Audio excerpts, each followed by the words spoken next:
Here's a little garden update from the front of the house. So it's getting here middle of September, really end of September, and the Jamaican hibiscus are really starting to bloom. And you'll notice, if you saw some of the early videos, these were just a small little thing, and now they're getting higher than the house. You can see that the tip top of these things are at roof level. It's amazing how tall these get. They've been through a lot of rain, so they start to bend over because they get top heavy with the water. But if you'll notice the Jamaican hibiscus, they'll have these little poppy-like flowers that start to sprout all over the bush. And then what happens is these flowers eventually drop off. They only last a day or two. And then what's left is this little red pod. And in that pod is seeds, but the pod gets bigger. And what you do is you pick these, and then you can boil them down to jelly. You can dry them and put them in your tea.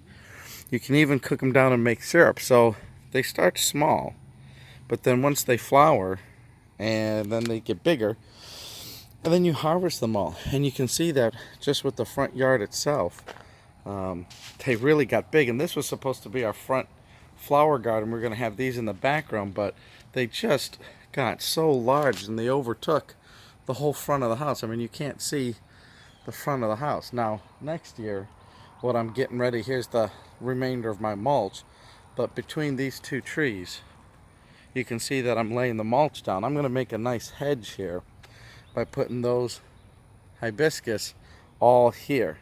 It makes better sense, and then we can put some nice flowers there in front of the house. Kind of the same thing here.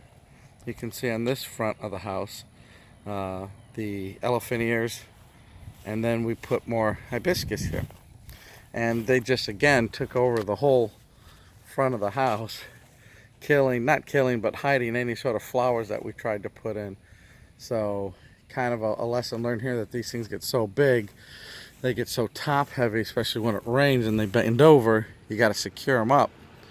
But they're great, and so it'll be kind of fun later that you can see these are getting bigger, and then we'll harvest them and dry them and make jelly and syrup and a whole bunch of other things. So that's kind of an update here. The weather's changed in the 70s and it's been nice and cool, so the plants have started to grow again and get out of that heat. So anyways, that's all for now. Talk to you later.